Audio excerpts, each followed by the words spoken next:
రీ రిలీజ్ను తప్పకుండా సెలబ్రేట్ చేయాలి. మాయాబజార్ సినిమా విడుదలై దాదాపు 70 ఏళ్ళు అయినా ఈ సినిమాకు మజా ఏమాత్రం తగ్గలేదు. ఇప్పటికీ ఇది చాలా ఇంట్రెస్టింగ్గా ఫ్రెష్గా అనిపిస్తుంటుంది. తెలుగు సినిమా ఇండస్ట్రీలో రీ రిలీజులు కొత్తవి కావు. గత కొన్ని ఏళ్లుగా పాత సినిమాలు మళ్ళీ థియేటర్లో రిలీజ్ చేయడం చూస్తూనే ఉన్నాం.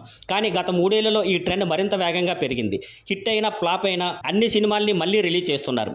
కొన్ని సినిమాలకు అయితే ఉదయం ఎర్లీ షోలు కూడా వేస్తున్నారు. ఇంకొన్ని రీ రిలీజులకు థియేటర్ల వద్ద ఫ్లెక్సీలు, ఫ్యాన్స్ హడావిడి, మంచి ఓపెనింగ్స్, కలెక్షన్స్ ఇలా పెద్ద రేంజ్లో జరుగుతున్నాయి. టీవీలో ఎన్నోసార్లు చూసిన సినిమాలైనా అభిమానులు మళ్ళీ థియేటర్లో చూసి ఎంజాయ్ చేస్తున్నారు.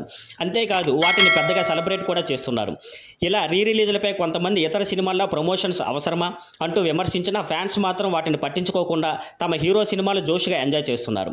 ఇప్పుడు ఈ తరం ప్రేక్షకులు అందరూ కలిసి సెలబ్రేట్ చేయాల్సిన రీ రిలీజ్ ఒకటి రాబోతుంది. అదే మాయాబజార్.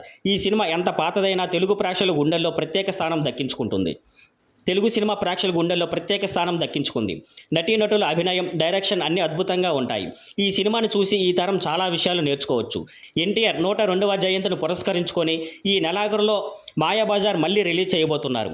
ఈ సినిమాని కొన్నేళ్ల క్రితం కలర్ వర్షన్లో లిమిటెడ్ స్క్రీన్లో రిలీజ్ చేసి మంచి రెస్పాన్స్ వచ్చింది. ఇప్పుడైతే రీ రిలీజ్ ట్రెండ్ బాగా పెరిగినందున ఈసారి మాయాబజార్ను మరింత పెద్ద స్కేల్లో ప్లాన్ చేస్తున్నారు. కాబట్టి ఈ రీ రిలీజ్ను మనమందరం కలిసి జయంగా సెలబ్రేట్ చేద్దాం. Thank you for watching. Please like, share and subscribe.